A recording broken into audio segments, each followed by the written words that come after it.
Hello friends and welcome to chess lecture of Santosh memorial chess academy. इससे पिछले video में हम लोगों ने क्लोज सेंटर के बारे में डिस्कशन किया था और ये समझा था कि किस तरीके से क्लोज सेंटर पोजीशन में एक प्लेयर की स्ट्रेटजी होनी चाहिए।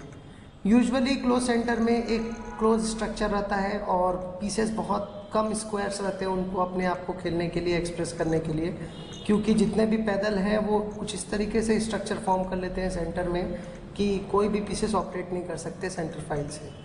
वहीं आज जो हम डिस्कस करने जा रहे हैं वो है ओपन सेंटर। जैसे कि आपको याद होगा क्लोज सेंटर्स में हमारा जो प्ले था वो फ्लैंक में था। इन केस अगर आपको वो वीडियो आपने नहीं देखा है तो आई बटन पे क्लिक करें, आप उस वीडियो पे जाएंगे, फिर उसके बाद इस पोजीशन पे आते हैं तो आपको बेहतर तरीके से समझ में आएगा। जैसे कि क्लोज सेंटर में हमारा जो अटैक का प्लान था वो फ्लैंक में था। यहाँ पे जो ऑपरेशन होगा वो होगा सेंटर में, क्योंकि सेंटर के सारे फाइल्स ओपन होंगे। ओपन सेंटर कुछ उस तरीके की पोजीशन होती है जब दोनों ही तरफ के किसी भी खिलाड़ी का पैदल सेंटर में नहीं होता, जैसा कि आप अपने सामने में पोजीशन देख सकते हैं। इस एग्जाम्पल की मदद से आपको एक बेहतर तरीके की अंडरस्टैंडिंग क्रिएट होगी कि किस तरीके से ओपन सेंटर में हमें ऑपरेशन करना चाहिए। अब आप देख सकते हैं सबसे पहली चीज ओपन सेंटर का कॉन्सेप्ट ये होगा कि आपको अपोनेंट के कैंप में वीकनेस आइडेंटिफाई करने हैं और उस पर कंटिन्यू अटैक करने हैं। तो वीकनेस आइडेंटिफाई करने से पहले हम ये समझते हैं कि एक वीकनेस क्या होती है। वीकनेस एक एनिमी कैंप में एक ऐसा पॉइंट होता है जो कि एक पीस भी हो सकता है, एक स्क्वायर भी हो सकता है, जिसमें कोई भी पीस का कोई सपोर्ट ना हो अभी। जैसे D6 एक स्क्वायर हाईलाइटेड आपके सामने है, D6 पे अपोनेंट का कोई भी पीस सपोर्ट नहीं कर रहा है और ये एक अच्छा खासा वीकनेस हमारे अपोनेंट के कैंप में है। तो अलेक्जेंडर अलेखाइन यहाँ पे वाइट है जिनने इसका फायदा उठाया। इमीडिएटली उनने चला Q6 का रिस्पॉन्स नाइट E7। इस एग्जाम्पल की मदद से हम एक और कॉन्सेप्ट का इंट्रोडक्शन रखेंगे जिसका नाम है प्रिंसिपल ऑफ टू वीकनेस, जो हम अपने सेंटर के कॉन्सेप्ट के बाद में इमीडिएटली उसको डिस्कस करेंगे। जैसे ही नाइट E7 चला, प्रिंसिपल ऑफ टू वीकनेस का कहना यह है कि अगर आपके अपोनेंट के कैंप में एक वीकनेस है तो आप उसी पे अटैक कंटिन्यूअस मत करिए, बल्कि एक और छोटा सा वीकनेस अपोनेंट के कैंप में क्रिएट करिए जिसको संभालना अपोनेंट के लिए ज्यादा मुश्किल होगा। इसी कॉन्सेप्ट पे बेस ये चाल थी QG3, जिसका पर्पस था एक G7 जो टारगेट है उस पर अटैक करने के लिए। तो अपोनेंट ने G7 का जो थ्रेट है उसको बचने के लिए अपोनेंट ने चला G6। अब G6 का ड्रॉबैक क्या है? तो G6 का ड्रॉबैक है H6। तो H6 एक ऐसा स्क्वायर वीक हो गया है जिसकी वजह से हम G7 पे भी आराम से अटैक कर सकते हैं। अपोनेंट ने उसका फायदा उठाया QG5। अब आप ध्यान देंगे अपोनेंट के कैंप में दो वीकनेस क्रिएट हो गई हैं, D6 और H6, जिसको हम धीरे धीरे उसका फायदा उठाएंगे, देखेंगे आप। किंग H8 का ड्रॉबैक क्या है? पहले तो हम ये समझते हैं उनने वो चला क्यों। किंग H8 का मेन पर्पस है जरूरत पड़ने पर नाइट G8 भी आ सकता है और साथ ही साथ नाइट E8, और बहुत ज्यादा जरूरत होगी तो रुक G8। ये एक तरीके से डिफेंस मूव है, बट हर एक चाल कोई ना कोई एक ड्रॉबैक छोड़ के जाती है।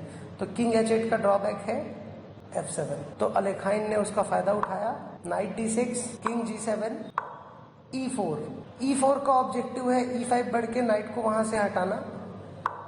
G8 वो पहले ही चले गए ताकि अपना वो दूसरे नाइट को इधर पे मैन्यूवर करना चाहते हैं। उनका आइडिया है नाइट F6, रुक D3 एक मल्टीपर्पस मूव है जो कि अब सीधा किंग साइड पे अटैक करने को जा रही है।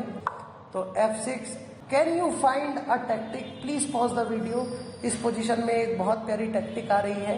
यहाँ पे अलेखाइन ने एक बहुत ही प्यारी मूव खेली, that is night F5। Opponent को फोर्स किंग H8 और इनने मार दिया Q क्रॉस G6। अब ब्लैक के पास कुछ नहीं बचा बिकॉज H क्रॉस G6 में देखिए रुक H3 चेकमेट हो रहा है। ये एग्जांपल भी कुछ उसी पैटर्न पे है जो आपने अभी अभी देखा है। तो आप देख सकते हैं इस समय व्हाइट की पोजीशन थोड़ी चढ़ी हुई है बिकॉज व्हाइट के पास एक स्पेस एडवांटेज है। तो हम धीरे धीरे देखेंगे किस तरीके से एक अपोनेंट अटैक करता है। बट ये गेम खेला गया है 18 साल के बाद 1952 में, बट पैटर्न सेम है तो मैंने सोचा कि इसको भी इंक्लूड किया जाए आपको बेहतर तरीके से समझाने के लिए। तो आइडिया इसमें भी सेम रहेगा कि आपके पीसेस सेंटर में ऑपरेट करेंगे, जो कि अल्टीमेटली आपको एक दूसरा वीकनेस क्रिएट करने को मोटिवेट करेगा।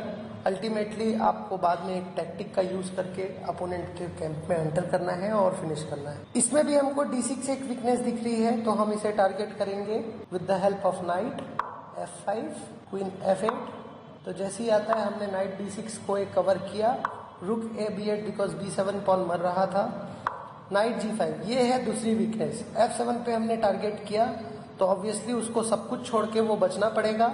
अपोनेंट ने नाइट g4 से अटैक किया बिकॉज उसका प्लानिंग बिशप को पीछे तो नहीं ला सकते बिकॉज e6 एक वीकनेस हो जाएगी अगेन, ड्रॉबैक जो कि हमने डिस्कस किया था। तो उसकी प्लानिंग है टेम्पो के साथ में वो h6 में आना चाहते हैं और ताकि इसको सपोर्ट करेंगे। तो देखिएगा Q g3, night h6, d cross f7 मारा। बेसिकली अगर आप देखेंगे d क्रॉस f7 से e6 भी वीकनेस हो गया, बट हम टारगेट अभी भी f7 पे कर रहे हैं। इसका फायदा क्या होगा आगे आपको नजर आने वाला है। Night cross f7, bishop cross e6। अब बिशप क्रॉस e6 से देखिएगा, बिशप क्रॉस e6 आप नहीं मार सकते क्योंकि नाइट क्रॉस e6 में अब आपका g7 स्क्वायर पे चेकमेट का थ्रेट लगा हुआ है, साथ ही साथ f8 पे अटैक हुआ है। तो बिशप e8 उड़ने चला फोर्स, हमने रुक c7 जो हमने वीकनेस क्रिएट किया था, अब उस पर हम थोड़ा सा प्रेशर डाल रहे हैं। रुक d7, रुक cross d7, night cross d7। जब हम प्रिंसिपल ऑफ टू वीकनेस पढ़ेंगे तब हम ओवरलोडिंग का कॉन्सेप्ट भी पढ़ेंगे। ओवरलोडिंग बेसिकली जब एक पीस को आप बहुत ज्यादा काम दे देते हैं, जैसे ये बिशप अभी इस नाइट को भी सपोर्ट कर रहा है, ये वाले नाइट को भी सपोर्ट कर रहा है, that means this is overloaded bishop. आगे हम इसको डिटेल में समझेंगे, फिलहाल बस आप ये ध्यान रखिए कि जब ऐसी स्थिति आती है तो आप ये समझ जाइए कि पोजीशन खराब हो गई है, हमको ओवरलोडेड पीस के ऊपर में टारगेट करना है। तो रुक d1 जो कि d7 पे अटैक कर रहा है, क्यू e7 मार लिए बिकॉज ये ओवरलोडेड पीस है, जा नहीं सकता, और क्वीन का ये जो b8 टारगेट है इसके ऊपर में भी हम अटैक कर रहे हैं। तो ये एक बहुत ही अच्छी टेक्टिकल मूव ब्लैक ने ढूंढी। रुक d8 अब आप मार नहीं सकते बिकॉज आपकी भी तो वीकनेस है, that is back rank weakness.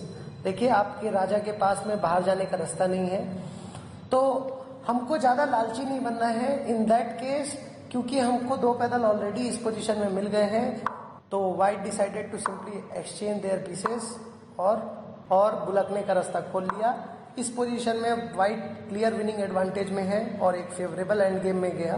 तो आई होप आपको एक क्लोज सेंटर के साथ साथ ओपन सेंटर का कॉन्सेप्ट समझ में आया होगा, किस तरीके से हम एक्सेलरेट करते हैं पोजीशन को और कैसे वीकनेस क्रिएट करते हैं। तो नेक्स्ट वीडियो में हम बाकी सेंटर्स को डिस्कस करेंगे।